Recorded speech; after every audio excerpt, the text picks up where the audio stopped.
Você sabia que existe um continente onde há mais cangurus do que pessoas? E que nessa mesma região do planeta existem países tão pequenos que você conseguiria atravessar a pé em menos de uma hora? Hoje vamos mergulhar na Oceania, a região mais espalhada do mundo, onde um único país ocupa quase todo um continente, enquanto milhares de ilhas se espalham por uma área do Oceano Pacífico maior que a Rússia inteira. Prepare-se porque nos próximos minutos você vai descobrir por que algumas dessas ilhas estão literalmente afundando, como povos ancestrais navegaram milhares de quilômetros sem bússola ou GPS. E qual é o único país do mundo que tem mais de 800 línguas diferentes? Vamos lá. Quando falamos em Oceania, a primeira imagem que vem à cabeça da maioria das pessoas é a Austrália, com seus cangurus e a famosa Opera House de Sydney. Mas a Oceania é muito mais do que isso. Estamos falando de uma região que abrange aproximadamente um terço da superfície do planeta Terra, espalhada pelo Oceano Pacífico. Para organizar tudo isso na nossa mente, os geógrafos dividem a Oceania em 4 grandes áreas. Primeiro temos a Australásia, que inclui a Austrália e a Nova Zelândia, as 2 gigantes da região. Depois vem a Melanésia, um conjunto de ilhas mais próximas da Austrália, onde ficam países como Papua Nova Guiné, Fiji e Ilha Salomão. O nome significa Ilhas Negras, uma referência à pele mais escura dos povos que habitam essa área. Em seguida, temos a Micronésia, que significa Ilhas Pequenas, e que inclui milhares de pequenas ilhas e atóis espalhados pelo Pacífico Norte.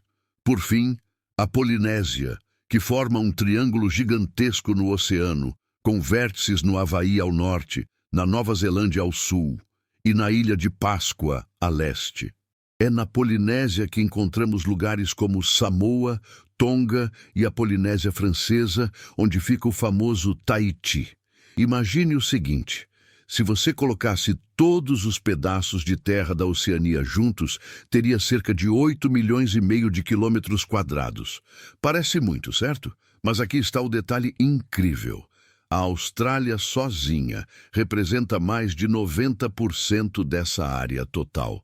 O restante está espalhado em mais de 10.000 ilhas pelo maior oceano do planeta. Vamos aos números que vão ajudar você a entender a dimensão real dessa região do mundo.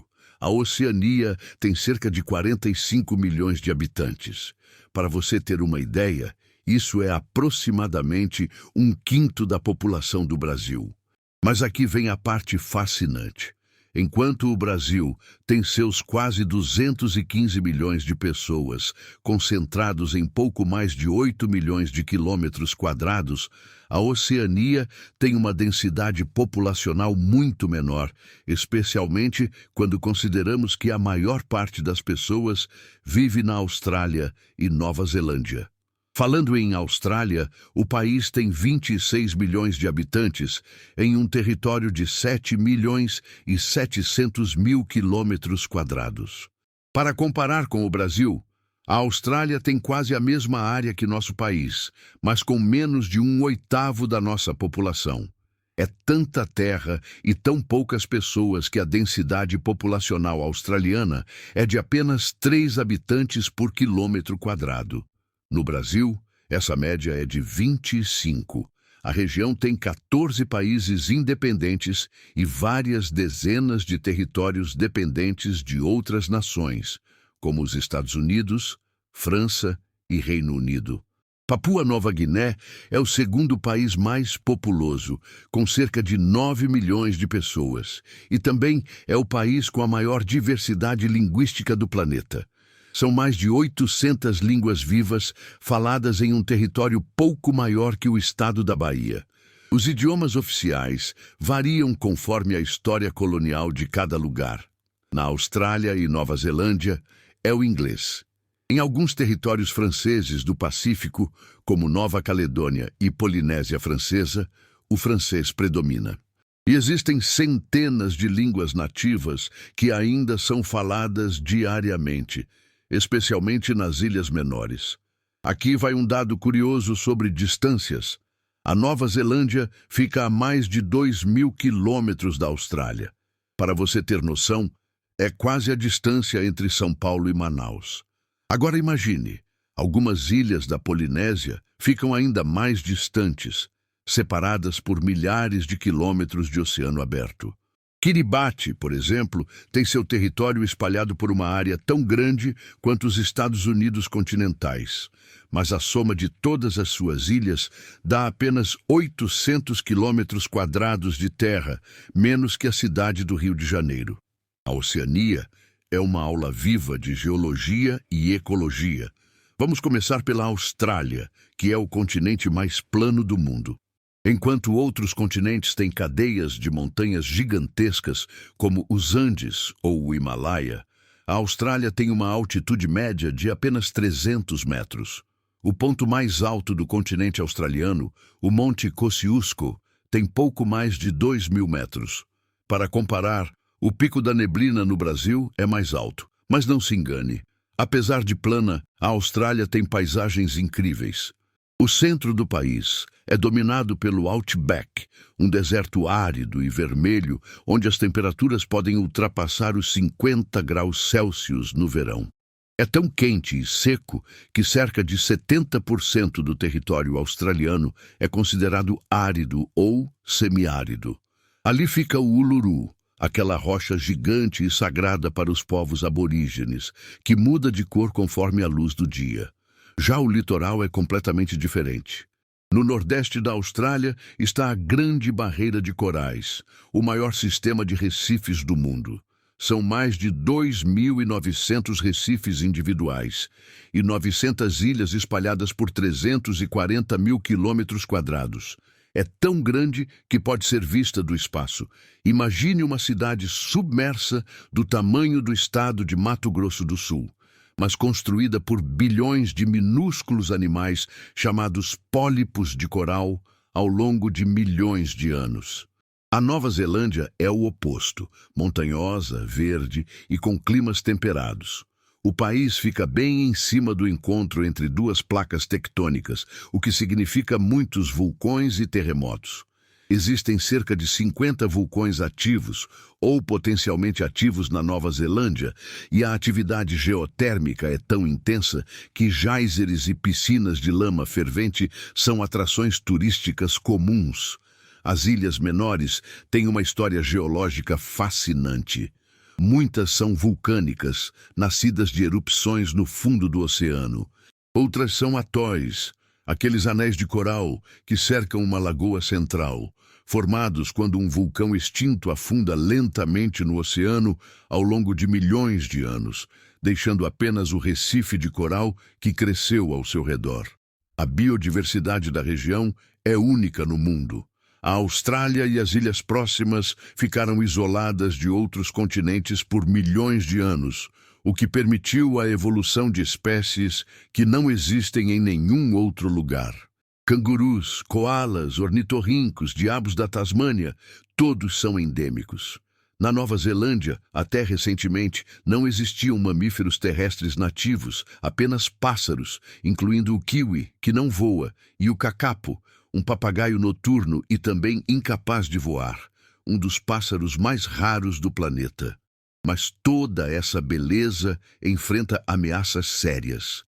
O aquecimento dos oceanos está branqueando os corais, tirando-lhes a cor e a vida. E muitas das ilhas baixas do Pacífico, especialmente em Tuvalu e Kiribati, estão literalmente vendo suas terras serem engolidas pelo mar à medida que o nível da água sobe com as mudanças climáticas. O dia a dia na Oceania varia drasticamente dependendo de onde você está. Nas grandes cidades australianas como Sydney, Melbourne ou Brisbane, a vida é cosmopolita, moderna e agitada. A Austrália é um dos países mais urbanizados do mundo. Mais de 80% da população vive em áreas urbanas costeiras. As pessoas têm acesso à tecnologia de ponta, sistemas de saúde e educação de alta qualidade, e a economia é diversificada, com setores fortes em mineração, agricultura, turismo e serviços financeiros. A moeda australiana é o dólar australiano, e a Nova Zelândia tem seu próprio dólar neozelandês. Esses dois países têm economias desenvolvidas e estão entre os lugares com melhor qualidade de vida no mundo. A Nova Zelândia, inclusive, frequentemente aparece em primeiro lugar em rankings de facilidade para fazer negócios e baixos níveis de corrupção. Mas quando saímos dessas duas potências regionais, o cenário muda completamente. Em muitas ilhas do Pacífico, a economia é baseada em pesca, agricultura de subsistência, turismo e remessas de dinheiro enviadas por familiares que trabalham no exterior. Alguns países dependem fortemente de ajuda internacional e têm PIBs menores que muitas cidades brasileiras de médio porte. A conectividade é um desafio gigantesco. Imagine viver em uma ilha a 3.000 quilômetros da terra firme mais próxima. O transporte é caro e complicado, geralmente feito por pequenos aviões ou navios que levam dias para chegar. A internet chegou a muitas dessas ilhas apenas recentemente, através de cabos submarinos, e ainda assim a conexão pode ser lenta e cara. Em termos de moedas, além dos dólares australiano e neozelandês, vários países menores usam suas próprias. O dólar fijiano em Fiji, a paanga em Tonga, o tala em Samoa. Outros usam o dólar americano ou compartilham moedas regionais. A qualidade de vida, como mencionei, é excelente na Austrália e Nova Zelândia, mas muitas ilhas menores enfrentam desafios com acesso a serviços básicos de saúde, educação limitada e vulnerabilidade a desastres naturais, especialmente ciclones tropicais, que podem devastar comunidades inteiras. A história humana na Oceania começa há pelo menos 50 mil anos, quando os primeiros povos aborígenes chegaram à Austrália. Eles atravessaram o mar vindo do Sudeste Asiático em um período em que o nível dos oceanos era mais baixo, mas mesmo assim precisaram fazer travessias oceânicas impressionantes. Os aborígenes australianos desenvolveram uma das culturas contínuas mais antigas do planeta. Cerca de 3.500 anos atrás, começou uma das maiores façanhas de navegação da história humana: a expansão dos povos austronésios pelo Pacífico. Usando canoas de balancim e lendo as estrelas, as ondas e os padrões de voo dos pássaros, esses navegadores colonizaram praticamente todas as ilhas habitáveis da Polinésia, Micronésia e Melanésia. Eles chegaram ao Havaí ao norte, à Ilha de Páscoa a leste e à Nova Zelândia ao sul, tudo sem instrumentos modernos de navegação. Os europeus só aparecem nessa história no século XVI. O holandês Abel Tasman foi um dos primeiros a explorar a região sistematicamente na década de 1640. Mais tarde, o capitão James Cook mapeou extensivamente a Nova Zelândia e a costa leste da Austrália entre 1760 e 1780. Em 1788, a Grã-Bretanha estabeleceu uma colônia penal em Sydney, na Austrália, enviando condenados para o outro lado do mundo. Ao longo do século XIX, a colonização europeia se intensificou, com consequências devastadoras para os povos nativos, que enfrentaram doenças, deslocamento forçado e violência. A Austrália se tornou uma federação independente em 1901, embora ainda mantendo laços com a coroa britânica. A Nova Zelândia seguiu um caminho semelhante. Já muitas ilhas do Pacífico permaneceram sob controle colonial até bem depois da Segunda Guerra Mundial. A partir da década de 1960, uma onda de independências varreu a região. Samoa Ocidental foi a primeira, em 1962. Papua Nova Guiné conquistou sua independência em 1975.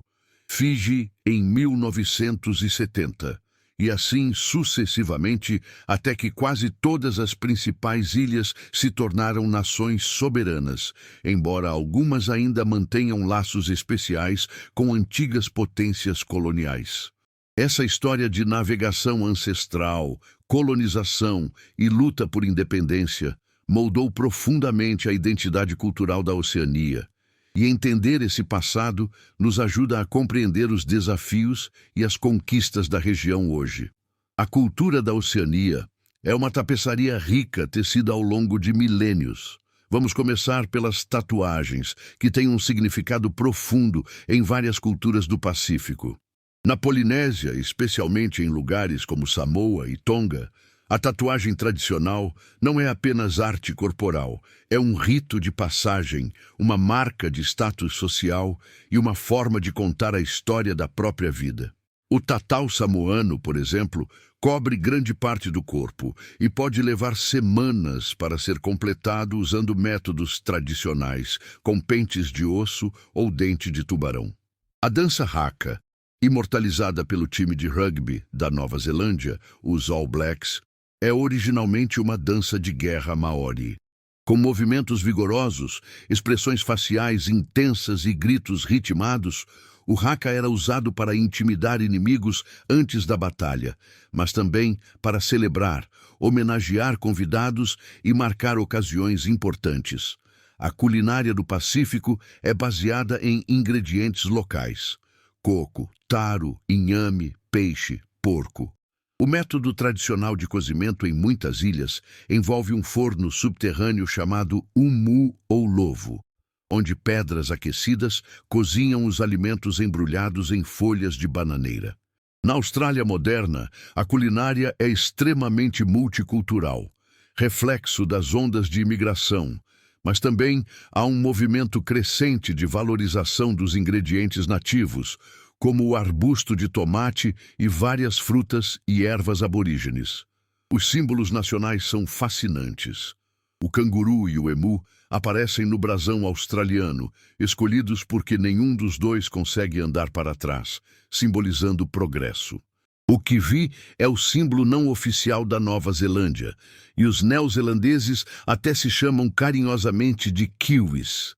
Em Fiji, as cerimônias de kava, uma bebida feita da raiz de uma planta, são centrais na cultura, usadas para receber visitantes e selar acordos importantes. A música também carrega a identidade regional. Os cantos polifônicos das ilhas do Pacífico, onde vozes se entrelaçam em harmonias complexas, são reconhecidos como patrimônio cultural. E você provavelmente já ouviu o som característico do ukulele, que tem raízes havaianas, mas é tocado por toda a Polinésia. Uma curiosidade pop que ajuda a fixar tudo isso. Lembra do filme Moana, da Disney? Ele foi feito em colaboração com especialistas e navegadores polinésios reais para representar autenticamente a cultura e as técnicas de navegação ancestral. O personagem Maui é baseado em um semideus das lendas polinésias, e a jornada de Moana reflete a tradição de wayfinding, a navegação pelas estrelas e pela natureza que permitiu aos polinésios colonizar o Pacífico. Agora vamos para aquelas curiosidades que fazem você parar e falar: sério mesmo? Primeira, na Austrália há mais de 50 milhões de cangurus e apenas 26 milhões de pessoas. Isso significa que há quase 2 cangurus para cada australiano. Em certas áreas rurais, cangurus são tão comuns quanto pombos em uma praça de cidade grande. Segunda, Tuvalu é um dos menores e mais remotos países do mundo, com apenas 11 mil habitantes. O país ganhou uma fonte de renda inesperada ao vender o domínio de internet.tv para empresas de televisão e streaming do mundo todo. Por anos, essa foi uma das principais fontes de receita nacional. Terceira, a Papua Nova Guiné tem mais de 800 línguas diferentes, quase 12% de todas as línguas do mundo em um país menor que a Bahia. Algumas dessas línguas são faladas por apenas algumas centenas de pessoas em vales isolados nas montanhas, e comunidades a poucos quilômetros de distância podem não conseguir se entender mutuamente. Quarta, a Nova Zelândia tem mais ovelhas do que pessoas, numa proporção de cerca de 5:1. No auge, na década de 1980, essa proporção chegou a 20 ovelhas por habitante. Imagine um país onde os rebanhos superam a população humana nessa escala. Quinta, o Lago Hillier, na Austrália, é rosa. Isso mesmo, rosa chiclete. A cor vem de uma combinação de algas e bactérias que produzem pigmentos carotenoides. E não é um efeito de luz ou ângulo. Se você coletasse a água em um copo, ela continuaria rosada. Sexta, Nauru, uma pequena ilha no Pacífico, já foi um dos países mais ricos do mundo per capita, devido aos depósitos de fosfato, fezes fossilizadas de pássaros marinhos, acumuladas por milênios. Mas quando as reservas se esgotaram nas últimas décadas do século XX, a economia colapsou, deixando a ilha com paisagens devastadas pela mineração. Sétima, existe uma montanha submersa no Pacífico Sul, chamada O Monte, que fica completamente submersa, mas tem vida marinha tão abundante e única que cientistas a consideram um ponto crítico de biodiversidade. Coisas incríveis acontecem debaixo d'água, onde não podemos ver. Agora precisamos falar sobre os desafios reais que a Oceania enfrenta, porque nem tudo são praias paradisíacas e cangurus fofos. Um dos maiores mitos sobre a Austrália é que tudo lá quer te matar. Sim, há aranhas venenosas, cobras perigosas, crocodilos, águas-vivas letais e tubarões, mas a realidade é que mortes por animais peçonhentos são extremamente raras. Você tem muito mais chance de sofrer um acidente de trânsito do que ser mordido por uma cobra. Os australianos aprenderam a conviver com a fauna local, e sistemas de saúde eficientes garantem que, mesmo em casos de picadas ou mordidas, as chances de sobrevivência sejam muito altas. O isolamento geográfico, que foi uma bênção evolutiva, é também um desafio econômico e social. Para muitas nações insulares pequenas, o custo de importar bens é altíssimo. O acesso à educação superior requer sair do país, e emergências médicas graves podem exigir evacuação por avião para a Austrália ou Nova Zelândia. A questão climática é urgente e existencial para vários países da Oceania. Tuvalu e Kiribati estão entre os primeiros países que podem se tornar inabitáveis devido à elevação do nível do mar. Tuvalu já está negociando acordos com países vizinhos para realocar sua população caso suas ilhas fiquem submersas. Imagine ter que planejar o desaparecimento literal do seu país. Os ciclones tropicais devastadores são cada vez mais intensos. Em anos recentes, ciclones como o Winston, que atingiu Fiji em 2016, e o Harold, em 2020, causaram destruição massiva, matando dezenas de pessoas e destruindo infraestrutura vital. A reconstrução leva anos e custa milhões, dinheiro que pequenas economias insulares raramente têm.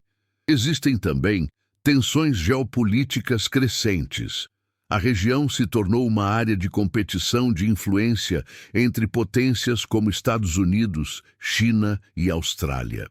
A China tem investido pesadamente em infraestrutura em várias ilhas do Pacífico, construindo portos, estradas e prédios governamentais, o que levanta preocupações estratégicas entre países ocidentais sobre intenções militares e econômicas de longo prazo. Na Austrália e Nova Zelândia, há questões sociais importantes relacionadas aos povos indígenas. Tanto os aborígenes australianos quanto os maoris neozelandeses enfrentaram séculos de discriminação, deslocamento e políticas que tentaram apagar suas culturas. Hoje, há movimentos ativos de reconciliação, reconhecimento de direitos sobre terras ancestrais e valorização de línguas e tradições. mas as feridas históricas ainda são profundas e os desafios socioeconômicos persistem. Recentemente, em 2023 e 2024, houve avanços significativos no reconhecimento de direitos indígenas em alguns países. Bom, espero que tenham gostado. Até a próxima.